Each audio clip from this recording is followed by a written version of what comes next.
आइए सुनते हैं दलाई लामा एंड डेस्मोंड तुतु की किताब द बुक ऑफ जॉय। अध्याय 1। आज की बदलती और दौड़ती हुई जिंदगी के दामन से खुशियां ढूंढना बहुत मुश्किल हो गया है। निरंतर बढ़ता तनाव हमारे रिश्तों और मानसिकता दोनों में झलकता है। इसलिए आध्यात्मिकता की राह पर चलना आज के परिप्रेक्ष्य में आवश्यक हो गया है। जिंदगी को खुशियों और प्यार से भरने की राह पर पहला कदम रखने की प्रेरणा देने के लिए दलाई लामा और धर्मगुरु डेस्मंड टूटू के शब्दों से अच्छा क्या हो सकता है। इस किताब के शब्दों को जीवन में उतार कर अपने जीवन में नई उमंग को महसूस करने के लिए तैयार हो जाइए। इसे पढ़कर आप सीखेंगे कि खुशियों को महसूस करने के लिए गम से रूबरू होना भी जरूरी है। कैसे दूसरों को माफ कर देना आपको उमंग और खुशियां दे सकता है। अपनेपन और दयालुता की राह पर चलकर कैसे आप अंदर और बाहर खुशियां फैला सकते हैं। अध्याय 2। दुख के बिना सुख का कोई मूल नहीं है। जब एक औरत मां बनती है तो उसे अपनी जिंदगी का सबसे तकलीफ और दर्द भरा पल जीना पड़ता है, लेकिन उस दर्द के पीछे की जो खुशी मिलती है उससे हम सभी अवगत हैं। इसलिए लेखक कहते हैं कि जहाँ एक ओर दर्द हमें तोड़ देता है, वहीं दूसरी ओर अगर देखा जाए तो दर्द के एहसास के बिना खुशियों का भी कोई मूल नहीं रह जाएगा। क्योंकि जब दर्द के मंजर के बाद खुशियां आती हैं, तो उसका महत्व दोगुना हो जाता है। अगर जिंदगी में दर्द के महत्व को समझना है तो हम महात्मा गांधी जी को ले सकते हैं। अंग्रेजों द्वारा किए गए अत्याचारों के बावजूद भी वो टूटे नहीं और न ही उनके मन में कोई हिंसा की भावना आई, बल्कि अत्याचारों के दर्द ने आजादी के प्रति उनके इरादों को और मजबूत कर दिया। कई लोग कहते हैं कि जिंदगी में हर दर्द का इलाज है, लेकिन ऐसा नहीं है। असल में बिना दर्द के जिंदगी में किसी और भावना का कोई अस्तित्व ही नहीं। बिना दर्द के न हम खुशियों का एहसास कर सकते हैं और न प्यार का, लेकिन हम दर्द को मिटा नहीं सकते। उसके एहसास को सकारात्मक जरूर बना सकते हैं। इसके लिए जरूरत है अपना ध्यान अपने दर्द से हटाकर दूसरों की तकलीफ की ओर लगाने की। बौद्ध धर्म के लूजोंग नाम की शिक्षा पद्धति में भी कुछ ऐसा ही लिखा है कि दूसरों की तकलीफ देखकर इंसान अपनी तकलीफ भूल जाता है, अपने दर्द भूल जाता है। लूजोंग में लिखे इस बात को दलाई लामा ने खुद अपनी जिंदगी में भी महसूस किया है। एक बार जब दलाई लामा बौद्ध धर्म के सबसे पावन स्थल बोध गया में अपने एक कार्यक्रम के लिए जा रहे थे, तो उनके पेट में अचानक बहुत तेज दर्द हुआ और उन्हें तुरंत अस्पताल ले जाया गया।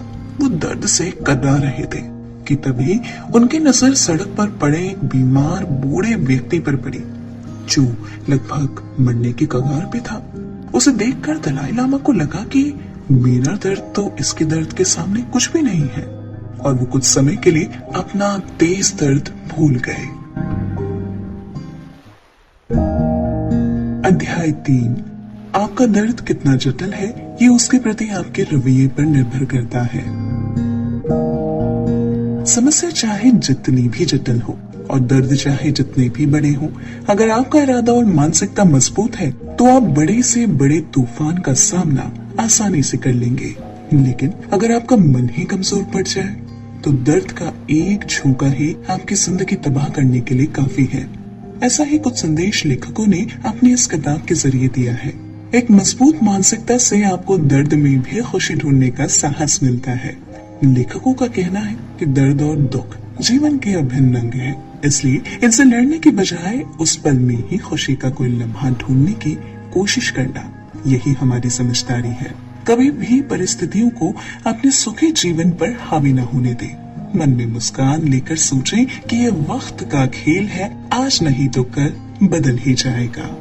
इन बातों को और गहराई से समझाने के लिए दोनों लेखकों ने अपने अपने जीवन में से एक उदाहरण दिया है, जहां एक और दलाई लामा ने बताया कि कैसे एक बार उनके मित्र और फिल्मकार पैगी कैलाहन की फ्लाइट रद्द हो जाने की वजह से उन्हें वहां से 6 घंटे की दूरी पर स्थित एयरपोर्ट जाना पड़ा।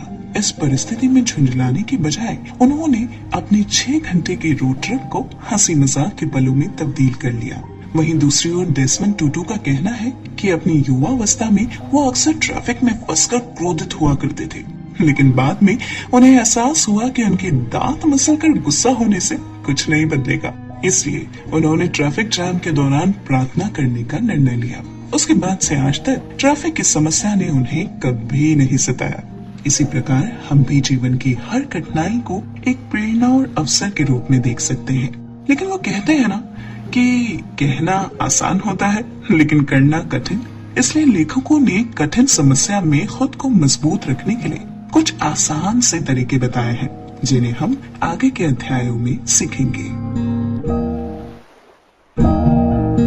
अध्याय 4, एक गुस्सैल व्यक्ति के पीछे टूटी हुई उम्मीदें होती हैं।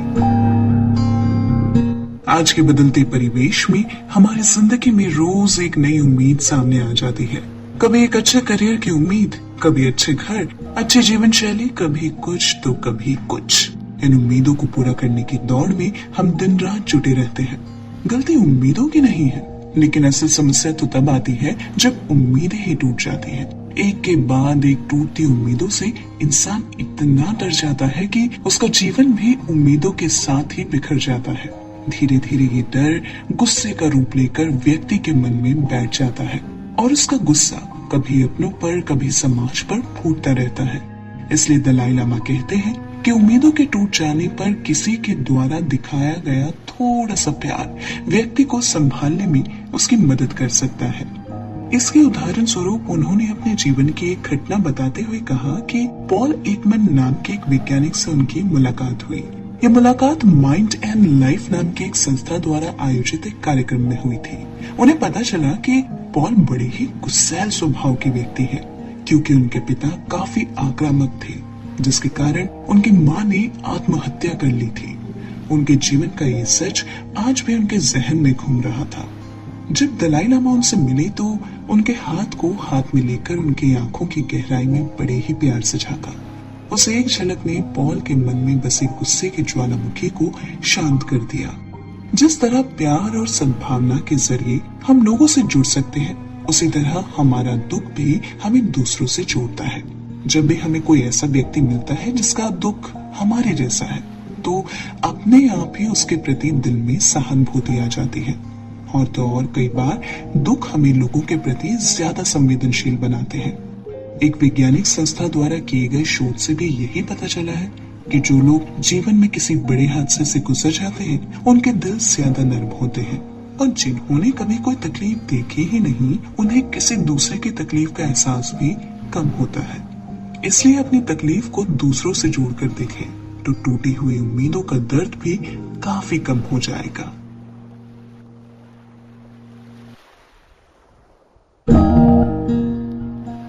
अध्याय 5, अकेलापन और ईर्ष्या जिंदगी तबाह करने के लिए ये दोनों ही काफी है। सच ही कहते हैं कि इंसान एक सामाजिक प्राणी है, इसलिए शायद जब किसी व्यक्ति को अकेलापन सताता है तो उस अकेलेपन से उभर पाना उसके लिए बहुत मुश्किल हो जाता है, जिसके कारण ना जाने कितनी ही मानसिक बीमारियां जन्म लेती हैं। हमें ज्यादा से ज्यादा लोगों के साथ जुड़ना चाहिए, लेकिन इसमें जो सबसे बड़ी समस्या आती है वो है विश्वास की कमी। आज के युग में व्यक्ति इतना ज्यादा स्वार्थी हो गया है कि उसे खुद से ज्यादा और किसी पर विश्वास नहीं है। नतीजन गिने चुने लोगों को ही वो अपनी जिंदगी का हिस्सा बना पाता है। लेखकों का कहना है कि जो व्यक्ति मैं और मेरा के चक्कर में ज्यादा पड़े होते हैं, वो आम तौर पर अकेलेपन का शिकार होते हैं, और हृदय और मानसिक बीमारियां भी ऐसे ही लोगों में ज्यादा पाई जाती हैं। अकेलेपन के बाद दूसरी बड़ी समस्या है ईर्ष्या। ईर्ष्या तो एक ऐसी भावना है जो इंसान ही नहीं बल्कि जानवरों में भी देखी जा सकती है। ईर्ष्या के कारण ही लोग अपनी थाली की रोटी के लिए ईश्वर को धन्यवाद करने की बजाय किसी और की ज्यादा भरी थाली देखकर ज्यादा जलते हैं, और यही जलन आगे चलकर गुस्से और डर का कारण बनती है। ईर्ष्या के चलते लोग क्या कुछ नहीं कर जाते, लेकिन ईर्ष्या तो एक स्वाभाविक भावना है जिस पर हमारा वश नहीं चलता। पर हाँ, बस जरूरत है तो इस भावना को ज्यादा पनाह ना देने की। अगर आपको किसी के प्रति ईर्ष्या हो भी रही है तो पहली बात कि उसके बारे में ज्यादा न सोचें, और दूसरी बात इस ईर्ष्या को सकारात्मक मोड़ देते हुए अपनी प्रगति में लगाएं। अध्याय 6, कई बार मौत के मुंह में जाकर ही जीवन के मूल्य का पता चलता है। इंसान का ऐसा स्वभाव है कि जो चीज उसे आसानी से मिल जाती है उसका कोई मूल्य नहीं करता, लेकिन जब वही चीज उसके हाथों से फिसलते फिसलते बचती है, तब उसे उसका मोल समझ आता है। अब जीवन को ही ले लीजिए। जब व्यक्ति एक स्वस्थ जीवन जी रहा होता है तो धूम्रपान, शराब और लड़ाई झगड़े इन सब में पड़कर अपना बहुमूल्य समय बर्बाद करता रहता है। लेकिन जब वही व्यक्ति किसी बीमारी या हादसे के कारण मौत के मुंह में जाते जाते बचता है, तब उसे यह एहसास होता है कि जीवन का असली अर्थ क्या है। अब हमारे देश की आजादी को ही ले लीजिए। जब अंग्रेजों की 200 साल की गुलामी के बाद हमें आजादी मिली तो उस आजादी की कीमत देश के हर व्यक्ति को पता थी। इसलिए जब पहली बार चुनाव हुए तो अपना प्रतिनिधि चुन पाने की खुशी में सबने अपने घरों से मीलों पैदल चलकर भी वोट डाले। वहीं अगर हम आज की बात करें तो घर में सारी सहूलियतें होने के बाद भी, गाड़ियां होने के बाद भी देश में लगभग आधे लोग वोट डालने नहीं जाते, क्योंकि उन्हें इस आजादी का महत्व ही नहीं पता। इस बात का उदाहरण दलाई लामा ने भी पेश किया। उनका कहना था कि जब चीन में सांस्कृतिक क्रांति आई तो वहाँ के लोगों ने तिब्बती संस्कृति का सफाया करने की ठान ली। तिब्बती भाषा में लिखे सारे ग्रंथों और किताबों को नष्ट कर दिया गया। उसी दौरान दलाई लामा वहाँ से भागकर भारत आ गए। यहाँ आकर उन्होंने तिब्बती संस्कृति के बचे अंशों को संजोया और हर एक किताब को देखकर उन्हें जो खुशी मिलती थी वो शायद उन्हें कभी पहले महसूस नहीं हुई। ठीक इसी प्रकार डेसमंड टूटू ने भी बचपन में कई बार जानलेवा बीमारियों का सामना किया था। यहाँ तक कि जब उन्हें टीबी की बीमारी लगी तो हालात ऐसे हो गए कि उनके पिताजी ने ताबूत की लकड़ियां भी इकट्ठा करना शुरू कर दी। लेकिन इन सब बीमारियों से लड़कर भी वो जीवित रहे। इन बीमारियों ने कई बार मौत से उनका सामना कराया और मौत से हुई इन सारी मुलाकातों ने उन्हें एक जीवंत इंसान बना दिया।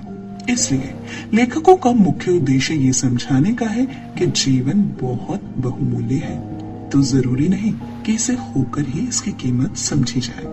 जो व्यक्ति इसकी कीमत समझ गया, समझो उससे ज्यादा खुशकिस्मत कोई नहीं।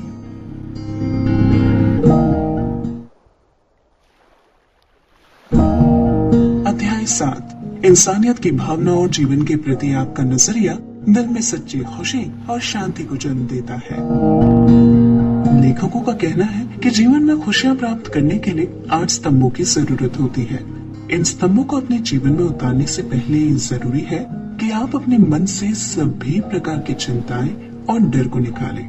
एक बार आप चिंता मुक्त हो गए, उसके बाद आप खुशियों के स्तंभों को जीवन में लाकर हर्षोल्लास के रास्ते का आनंद ले सकते हैं। लेखकों द्वारा बताया गया सबसे पहला स्तंभ है जीवन के प्रति हमारा नजरिया।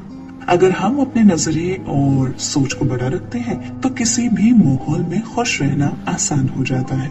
जैसे कि अंग्रेजों के शासन में जब आजादी के दीवाने जेल में डाल दिए जाते थे, तब उनके माथे पर जरा सी भी शकन नहीं आती थी।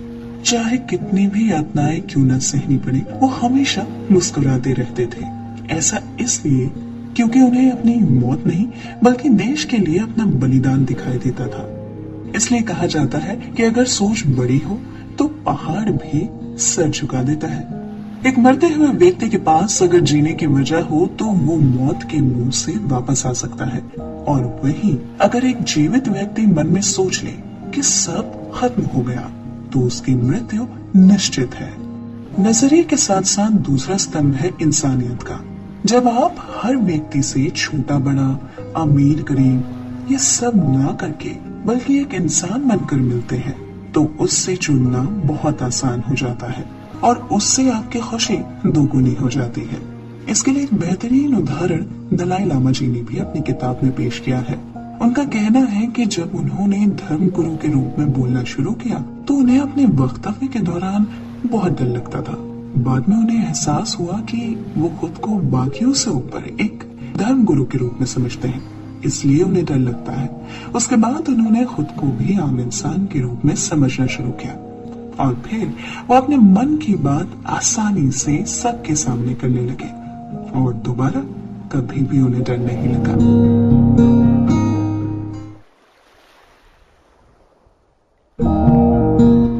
अध्याय 8, परिस्थिति चाहे जैसी भी हो उसे अपनाकर उसमें हास्य बनाए रखने से कठिन समस्या भी आसानी से सुलझ जाती है। एक अच्छा मजाक किसी भी जटिल से जटिल परिस्थिति में हंसी का एक लम्हा दे सकता है। यही हास्य खुशी के मार्ग का तीसरा स्तंभ है। लेखक डेज़मंड टूटू जीवन में हास्य की महत्वता को बताते हुए कहते हैं कि एक बार उन्हें ऐसी जगह बोलने के लिए बुलाया गया जहां दो गुटों में मनमुटाव के कारण काफी झगड़ा चल रहा था। ऐसी नाजुक परिस्थिति में लेखक ने हास्य का सहारा लेते हुए अपने वक्तव्य के दौरान एक ऐसी कहानी सुनाई जिसे सुनकर दोनों गुटों के लोग खुद को हंसने से रोक नहीं पाए। लेकिन इस हास्य के साथ साथ उनकी कहानी में लड़ाई न करने की सीख भी शामिल थी। तो ऐसे में डेज़मंड टूटू ने एक जटिल समस्या को हास्य का सहारा लेकर आसानी से सुलझा दिया। हास्य के माध्यम से बड़ी बात आसानी से कही जा सकती है और साथ ही साथ हंसने से हमारे शरीर में ऐसे रसायन निकलते हैं जो हमारे शरीर को हल्का महसूस करवाते हैं और दिमाग में खुशी की लहर पैदा करते हैं। इसलिए जिंदगी में हमेशा याद रखें, एक सफल जीवन के लिए हंसे और हंसाएं।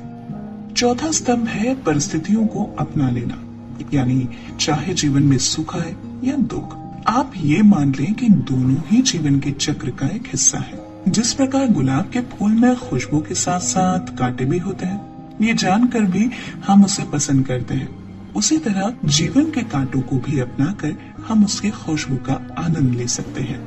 उदाहरण स्वरूप, अगर आपके ऑफिस में आपके बॉस से आपकी कम बनती है, तो ऐसी परिस्थितियों में आपके पास दो रास्ते होते हैं। या तो आप हमेशा उसे कोसते रहें और खुद को दुखी करें, या फिर आप अपने बॉस के साथ अपने संबंधों को अच्छा करने की कोशिश कर सकते हैं। लेकिन ऐसे में सबसे जरूरी बात यह है कि आप ये बात अपने दिल में बिठा लें कि आपका बॉस आपके बारे में क्या सोचता है, आप इस चीज को नहीं बदल सकते। बस संबंध सुधारने की कोशिश ही करें और वही आपके हाथ में है। उसमें कितनी कामयाबी मिलेगी ये आपके हाथ में नहीं है। जो बात आपके हाथ में नहीं, उसे स्वीकार लेने में ही भलाई है।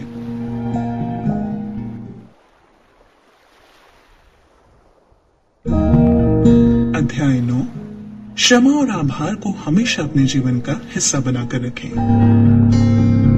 रोज सुबह खुलने के साथ ही सूरज की गर्म रोशनी हमारे जीवन में उजाला लाती है।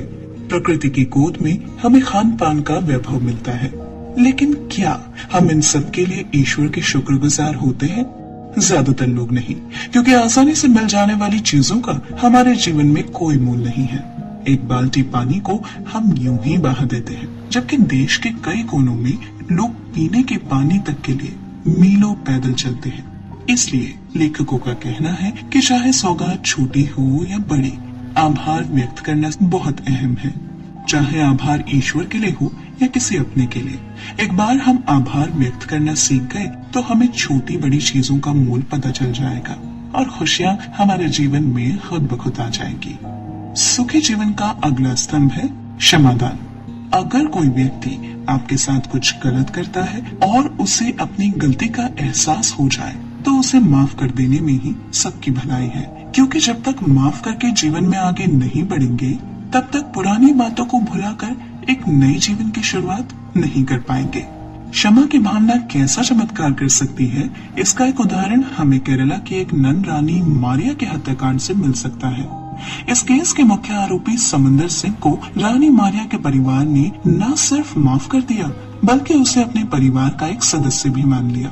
ये देखकर समंदर सिंह जैसा हैवान भी एक कोमल हृदय का व्यक्ति बन गया और उसने अपनी बाकी का जीवन रानी मारिया के समाज सेवा के सपनों को पूरा करने में लगा दिया। वहीं दूसरी तरफ समंदर सिंह को पाकर रानी के परिवार को भी अपना गम भुलाने में आसानी हुई। इसलिए लेखकों का कहना है कि जहाँ एक ओर हमें रोज ईश्वर का आभार मानते हुए अपने दिन की शुरुआत एक मुस्कुराहट के साथ करनी चाहिए, वहीं दूसरी ओर जो भी बुरा समय या बुरी घटना आपके साथ हो, उसे भुलाकर और क्षमादान देते हुए खुशियों के रास्ते पर निकल पड़ना चाहिए।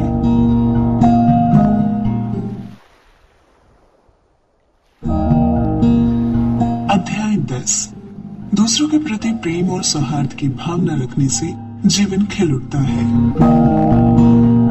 क्या आपके जीवन में कभी कोई ऐसा पल आया है जब आपकी वजह से किसी के चेहरे पर मुस्कान आई हो और उसके मुस्कान को देखकर आप अपना दुख दर्द भूल गए हो? अगर सच में आपने ऐसा कोई पल जिया है तो आपको यकीनन पता होगा कि कैसे दूसरों के प्रति दयालुता दिखाने से हमें एक अजीब सी आंतरिक खुशी और सुकून का एहसास होता है। कई वैज्ञानिकों ने भी अपने शोध में ये बात साबित की है कि एक दूसरे के प्रति दयालुता की भावना मानव जाति के अस्तित्व का मूल उद्देश्य है और इसके बिना मानव जाति का पतन होना निश्चित है।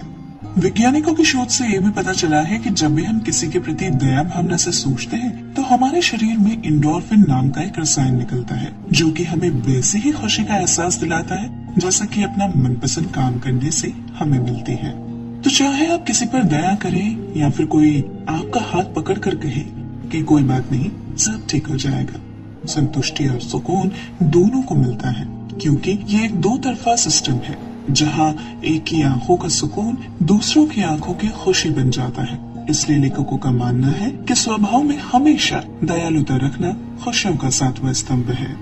8वां और आखिरी स्तंभ है दूसरों की मदद करना। अगर आप समर्थ हैं, आपके पास रुपया, पैसा, अच्छा घर, सब कुछ है, लेकिन सुकून नहीं, तो ये सारी दौलत किसी काम की नहीं है। इसलिए लेखकों का कहना है कि अगर आप अपनी दौलत के कुछ हिस्से से किसी जरूरतमंद की मदद करते हैं तो आपको ऐसी खुशी महसूस होगी जैसे पहले कभी नहीं हुई हो। भारतीय सिनेमा के महानायक नाना पाटेकर को तो आप जानते ही होंगे। क्या आप जानते हैं वो अपनी आधी से ज्यादा कमाई कर्ज तले दबे किसानों के परिवार की मदद में लगा देते हैं। खुद वो मात्र एक बेडरूम के फ्लैट में अपनी माँ के साथ रहते हैं। जब किसी पत्रकार ने उनसे पूछा कि वो जीवन के ऐशो आराम को छोड़कर समाज सेवा में क्यों लग गए, तब उनका कहना था कि रुपया, पैसा, ऐशो आराम, ये सब उन्हें वो नहीं दे सकता था जो कि समाज सेवा ने उन्हें दिया। ऐसे ही कई प्रेरणादायक कहानियां हमें अपने आसपास देखने को मिलती है, जिसे देखकर ये लगता है कि खुद के लिए जिया तो क्या जिया। सच्चा जीवन तो वो है जो किसी की मदद करके बीता हो।